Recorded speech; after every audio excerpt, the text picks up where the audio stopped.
Bonsoir à tous et bienvenue sur le plateau d'Un cœur qui écoute, votre émission de spiritualité. Je suis très content de vous retrouver et de vous présenter Olivier Goussard. Bonjour Olivier. Bonjour Cyril. Alors vous êtes venu de l'Orléanais pour nous parler de votre livre « Un AVC m'a mis au tapis, je me suis relevé » aux éditions Kawa. Où vous racontez tout simplement comment tout d'un coup ça a arrêté de circuler à l'intérieur et votre vie aurait dû s'arrêter, mais finalement elle ne s'est pas arrêtée. Et vous allez nous expliquer comment ça se fait qu'on vous retrouve comme ça, bon pied, bon oeil, et la place quand même de la Providence dans cet état dans lequel vous êtes. Juste avant, je vais vous demander de nous lire un extrait de texte de votre choix.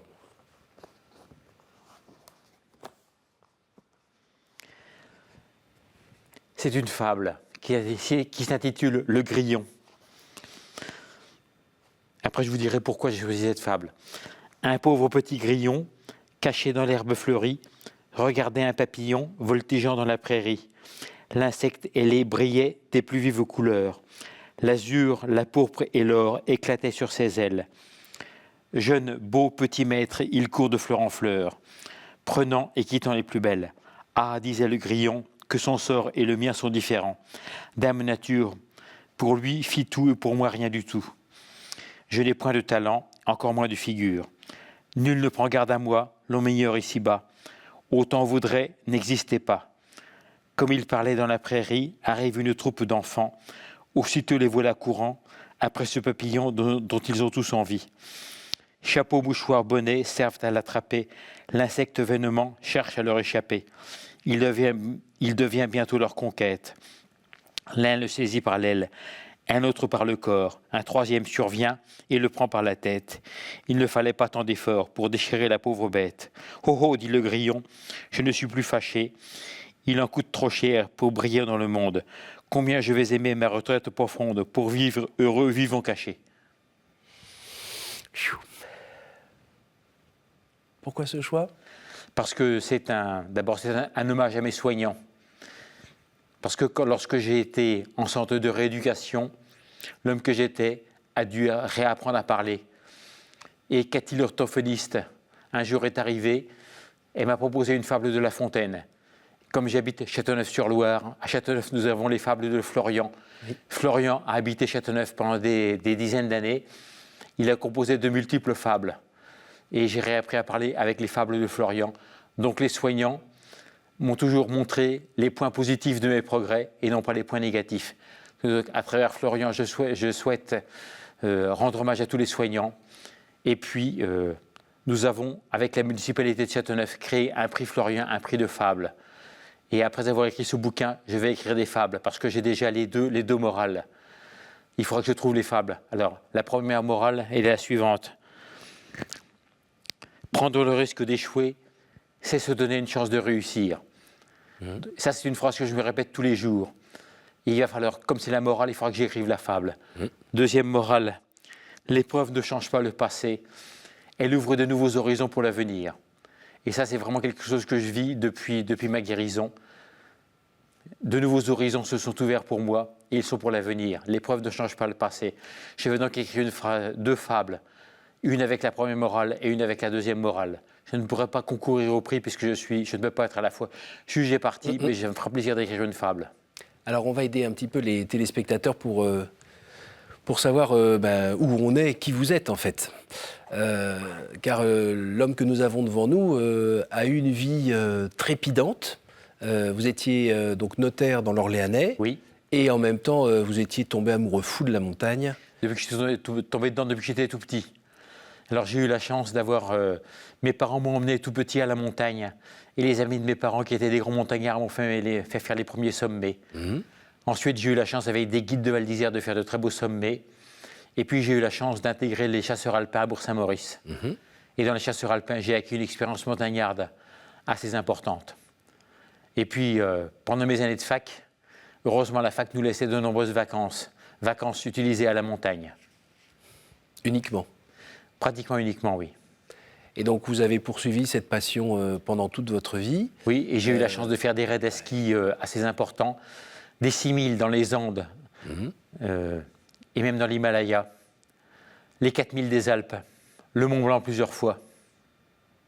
Donc, quand vous parliez d'horizon, là, il y a 2 minutes, ça, vous savez ce que c'est, quoi. Voir loin, ça va. être tout d'un coup dans un désert minéral, vous savez ce que c'est aussi. Tout à fait, oui. Côtoyer le danger, savoir qu'à un moment, il faut s'arrêter, parce que même si on est à 100 mètres du but, ben, c'est les 100 mètres qui peuvent gentiment arrêter. Ça m'est arrivé à la Concagua, qui fait presque 7000 mètres. Avec mon guide, je me suis arrêté à 100 mètres du sommet. Et lui aussi, il n'en pouvait plus. On s'est arrêtés tous les deux, on est redescendus. Et vraiment, c'est une expérience de renoncement extraordinaire. Alors, est-ce qu'on peut dire qu'à cette époque-là, vous étiez un tout petit peu tête brûlée? Oui, tout à fait, oui. Et pourtant, vous étiez notaire, vous étiez marié, vous étiez père.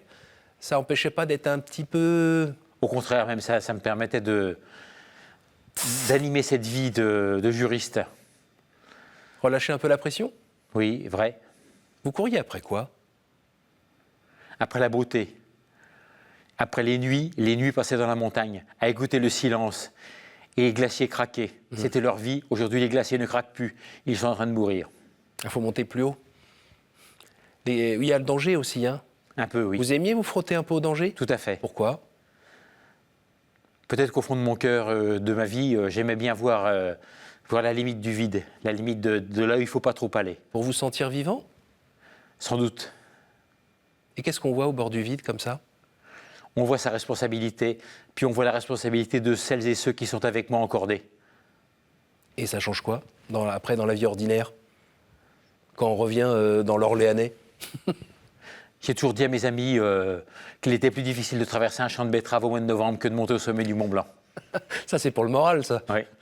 Ou bien parce que la terre colle un petit peu? Oui, tout à fait, oui. Et justement, ces vies de montagne, pour partager avec des amis des choses extraordinaires. On parlait des 2 minutes du Mont Blanc.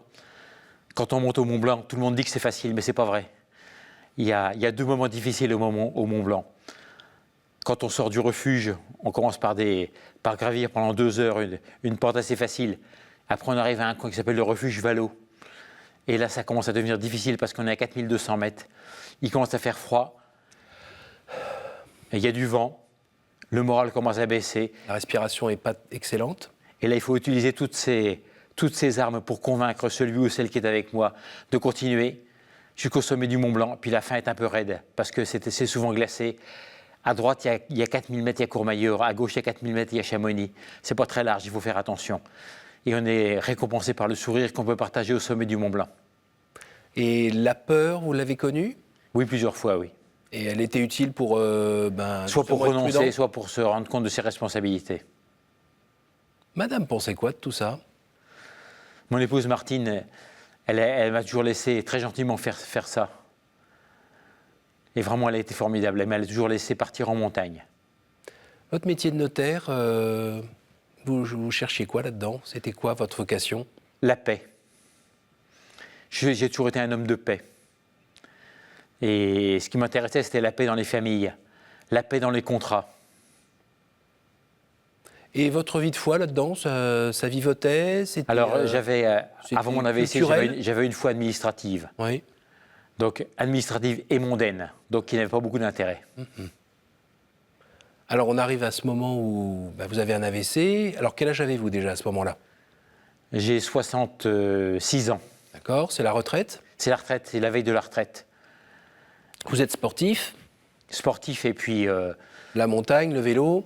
la montagne, le vélo, La santé plutôt bonne, les artères sont pas bouchées? non rien. Cholestérol, il n'y a que le bon. Non, il y en avait pas. Et qu'est-ce qui se passe alors? Alors, pas de chance, la carotide se coupe en deux, se fend, et normalement c'est les 4 planches. Et aux chances, ça n'est pas arrivé. Et est-ce qu'on sait pourquoi tout d'un coup il y a eu cette rupture? Personne n'a jamais su, mais c'est pas grave ça. Ça n'a aucune importance. Alors dans le livre vous dites que c'est malfaçon, hein, vous avez accusé Malfaçon, votre mère oui. de malfaçon. Malfaçon peut-être. Ma pauvre maman, qui n'est plus là, mais elle n'y peut rien, mais c'est pas... Et votre père est venu galamment à sa rescousse en Oui. disant qu'on pouvait parler quand même de prescription. Tout à fait. Donc ça vous tombe dessus, les secours sont là. Non, les secours ne sont pas là tout de suite. Alors, appelé en anglais un pompier italien, ils ont envoyé à la grande échelle. Mais heureusement, on a eu de la chance parce qu'on a réussi à faire venir une ambulance et direction l'hôpital de Florence parce qu'on était en Italie à ce moment-là. C'était avec tous nos enfants et tous nos petits-enfants pour nos 40 ans de mariage. Oui. Direction l'hôpital de Florence. Et là, 8 jours difficiles, surtout pour la famille, parce que moi, j'étais un peu dans le coltard, donc je ne me suis pas rendu compte de grand-chose.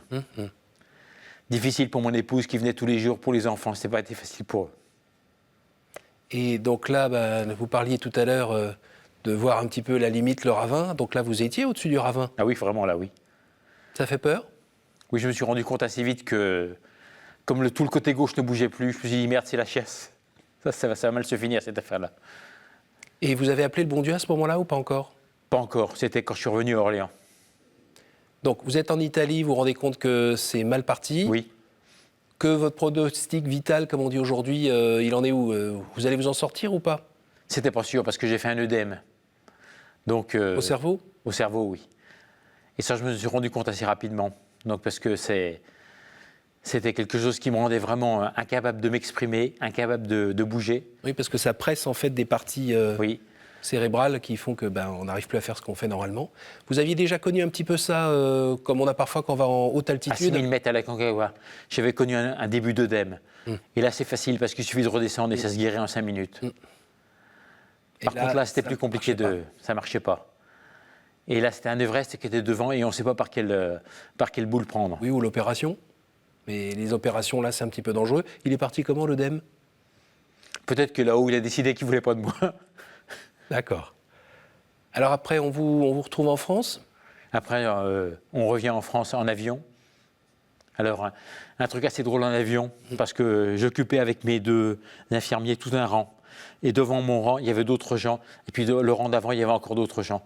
Et ceux du rang d'avant, à un moment, se retournent, je les ai entendus, se retournant. Vous croyez que le type derrière vous, il est contagieux? Alors, quand il y en a qui est allé pisser, je l'ai arrêté, je lui ai dit, je vous filme ma contagion. Et alors, on s'est séparés bons amis, parce qu'il s'est excusé. C'est vrai que là, on voit le monde autrement, à partir du moment où on est... Et puis alors, coincé. au retour, c'était un peu difficile, parce que j'ai entendu le pilote qui disait, on survole le Mont Blanc. Et le Mont Blanc, c'était fini. C'était la dernière fois, 8 jours avant. 8 jours avant. 15 jours avant l'AVC. Mais c'est pas grave. Là, ça. c'était comme si c'était la mort d'une passion, en fait. Mais ça fait faire penser à plein de choses, des belles choses. Des rencontres? Comment? Des rencontres, Des rencontres relations. puis des sommets avec des gens qui étaient extraordinaires avec moi. Des guides et puis des amis. On a de la chance que votre mémoire n'ait pas été touchée. Parce Non. que... Donc là, ça a été Gloup. Gloup, le Mont Blanc, c'est plus jamais. Après l'hôpital d'Orléans, et le moment très difficile. Les premiers mètres en fauteuil roulant, ça c'est vraiment dur. Parce que ça, c'était le signe concret que c'était fini. Oui, c'est fini. Et puis c'est pour la vie. Eh ben non, eh ben non. Voilà. Vous voyez? Non, on ne peut pas dire ça. Ça m'a permis de rigoler le fauteuil roulant parce que quand on n'a qu'une main, cette espèce de truc, ça fait que tourner en rond. Bah oui, c'est Alors, le j'avais principe trouvé- comme l'oiseau, avec une seule aile. J'avais trouvé des compères dans les couloirs. On avait décidé de se remorquer l'un l'autre. Alors on a réussi à se doit être coincer joli, dans ça. on a réussi à se coincer dans un ascenseur qui s'arrêtait à tous les étages. Ah oui. Et alors la porte s'ouvrait et on tombait sur les mêmes personnes. Un peu Bonjour. excédées. Bonjour. On a réussi en persévérant de venir avec nous et de nous débloquer. Mais c'était un peu... Bah oui, quand vous dites c'est un peu drôle. Ça. Oui. Ah. Bon, heureusement, vous continuiez à rire un petit peu quand même. Oui, tout à fait, oui. Qu'est-ce qui fait qu'aujourd'hui, on vous retrouve comme ça? Est-ce que... alors, vous deviez me parler du bon Dieu aussi. À un moment, vous l'avez appelé au secours ou pas? Oui. Parce que vous parlez de sommet. Lui, il était comme ça, sur son sommet à vous regarder, ou vous avez senti qu'il était finalement... Non, beaucoup il plus proche de est vous? venu me rendre service. Quand j'étais au centre de rééducation à Bougency, avec quelques amis, on avait monté un groupe de prière. Et ça, j'avoue que ça m'a rendu un service. Parce que les nuits sont longues, alors le chapelet, ça permet de s'endormir et de passer le temps. Et là-haut, je l'ai engueulé un peu. Alors il m'a répondu un jour, il m'a dit, j'ai pas besoin de toi là-haut, tu vas mettre le bazar.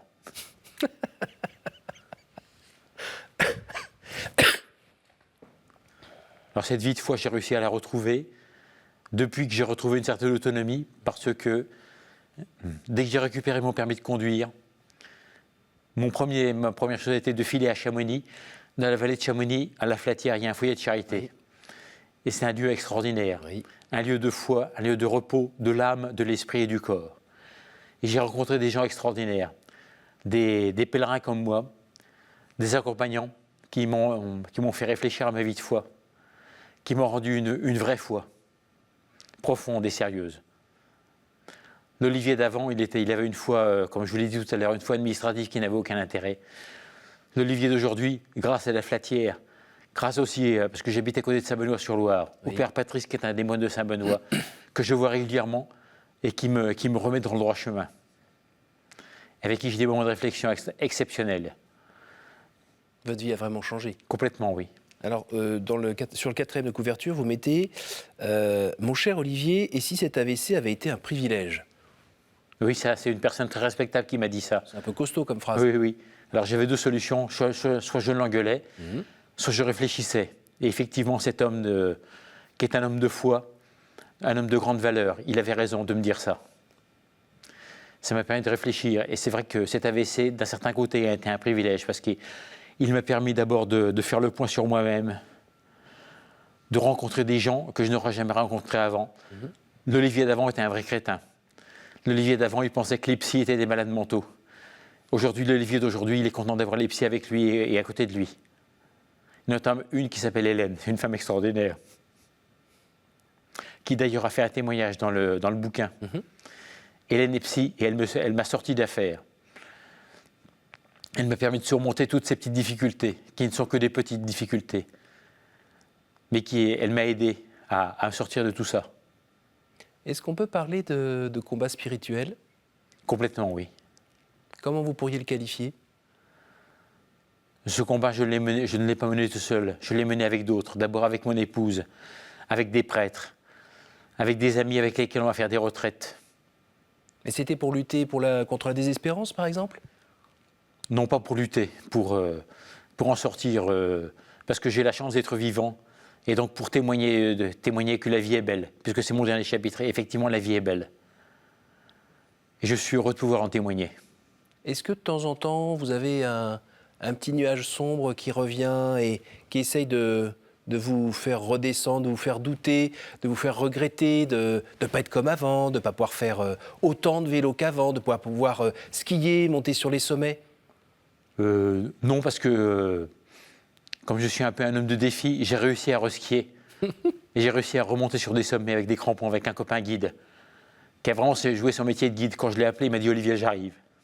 Tu dis là, tu vas vraiment être le guide. Même là. si le bras ne suit pas trop, si la jambe, il ne faut pas trop compter dessus, pas grave. C'est pas grave ça. On y va. On y va, puis on verra bien.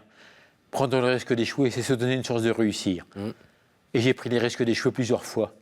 Et quand j'ai vraiment échoué, c'est que j'avais mis la barre un peu trop haut. Et quand je ne la mets pas trop haut, et par exemple dans 8 jours, je vais essayer de refaire du ski de fond. À mon avis, je vais me casser la gueule. On va bien rire. Parce que le ski de fond, ils sont larges comme ça. L'équilibre ne va pas être facile, mais on va bien rigoler. Je pars avec un bon ami qui va me relever et on en sortira en rigolant. Qu'est-ce que vous aviez, entre guillemets, un peu trop laissé de côté dans votre vie d'avant ? Les autres. J'étais effectivement un peu égoïste. Pas dans mon métier, parce que comme je le dis, j'avais un métier d'homme de paix. Oui. Et j'aimais bien les autres. Dans mon métier de notaire, je crois que j'ai bien aimé les autres. Mais aujourd'hui, je les vois différemment. C'était plus donc dans votre vie de couple, votre vie de famille aussi ? Peut-être, oui. Alors, il y a des expériences que j'ai pu mener depuis que j'ai eu cet AVC. Quand j'ai traversé ma petite ville de Châteauneuf en fauteuil roulant, c'est pas facile, ça. Non. Alors, les gens surtout viennent que tout le monde vous connaît, hein, oui, c'est le notaire. Les gens viennent me voir, et comme un imbécile, ils me disaient « Olivier, tu vas pas si mal que ça ». Je les renvoyais dans leur but, en disant « Mais non, t'es con, parce que tu vois bien que je suis dans un fauteuil ». Et là, j'avais tort de dire ça. Je pense que la réaction n'était pas la bonne. Ah oui, mais comme dit l'autre, on fait ce qu'on peut. Hein. Et quand on vous croise, on ne sait pas trop quoi dire non plus. Qu'est-ce qu'il aurait fallu dire en vous croisant ? Un sourire, tout simplement. Même avec les masques, moi j'ai appris à regarder les gens dans les yeux. Et ça, on reconnaît les sourires, on reconnaît les gens qui sourient, même avec le masque. Et côté foi, dans votre paroisse par exemple, vous êtes un petit peu plus présent maintenant ? Oui, parce que j'ai repris des activités de catéchèse pour adultes. Ça, c'est passionnant. Comme j'ai bien récupéré, comme la tête tourne bien, grâce à la médecine, j'ai repris plusieurs activités. J'ai été élu comme conseiller municipal. J'ai même repris des activités de médiateur. Je suis retourné sur les bancs de l'école. Moi, le prof de fac, ça m'a fait drôle de me retrouver sur les bancs de l'école à passer un examen. Ça date de combien de temps cet AVC ? Maintenant, il a 5 ans. Et c'est comme, on a l'impression que c'est pas une progression comme ça, mais comme des marches. Il y a des petites marches, oui, step by step. Et il y a des rechutes de temps en temps? Physique, pas trop. Morale, ça arrive, oui. Mais la chute ou l'échec physique, ça permet de dire qu'on est vivant, voilà. Et c'est pareil, le souvenir, ça permet de dire j'ai le souvenir, donc je suis encore là. Je peux même m'appuyer sur ce souvenir pour avancer. Et alors, le Dieu que vous avez un petit peu morigéné, aujourd'hui, quelle est votre relation avec lui? Elle est profonde. Grâce à mon épouse, grâce à mes amis qui m'accompagnent sur ce chemin de foi, des amis prêtres, l'évêque d'Orléans, qui est un homme extraordinaire, Jacques Blacard. De temps en temps, quand on se voit, il me fait un petit clin d'œil. Il vient me demander des nouvelles.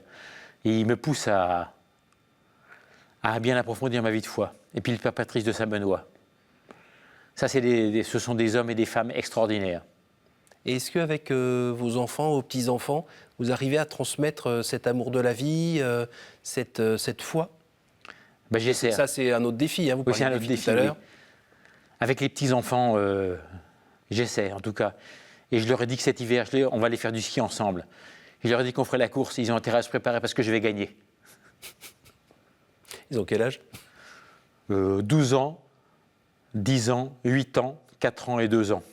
Ouais, il faut se méfier quand même. Hein. Oui. Oui, la vie de foi avec les enfants, c'est toujours plus difficile. On arrive à en parler un petit peu, oui. Avant, vous n'en parliez pas du tout. Pas du tout, non. Mais vraiment, la personne avec laquelle je partage ma foi, c'est avec mon épouse. Si on regarde les années qui sont devant nous, pour votre vie de foi, qu'est-ce que vous vous êtes donné comme défi?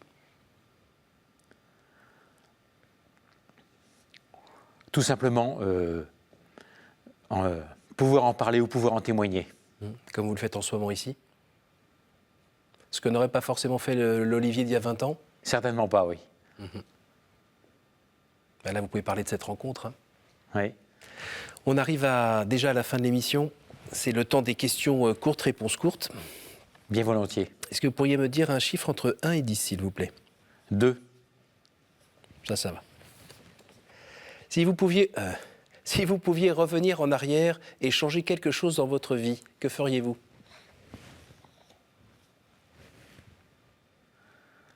Être plus attentif aux autres. À nouveau, entre 1 et 10. 1. Quel est le personnage ou le saint que vous aimeriez retrouver au ciel? François. Pourquoi? Un homme de la nature. À nouveau, un dernier, entre 1 et 10. 10.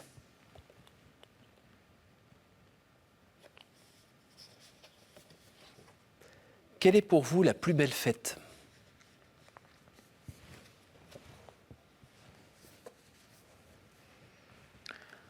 Sans doute le jour de Noël. Pouvez-vous nous dire pourquoi? C'est la fête de l'espérance. Et le monde en a besoin? Moi, j'en ai besoin.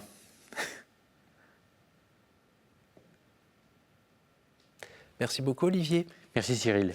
Merci beaucoup. Est-ce que vous pourriez nous dire en un mot ce que vous avez cherché à nous dire dans ce livre? Un AVC m'a mis au tapis, je me suis relevé, aux éditions Kawa. Simplement que la dernière phrase du livre, l'épreuve ne change pas le passé, elle ouvre les horizons de l'avenir. Et que devant moi, depuis cet AVC, j'ai des horizons exceptionnels et extraordinaires. Horizons de foi, horizons de relations humaines, horizons pour mon corps.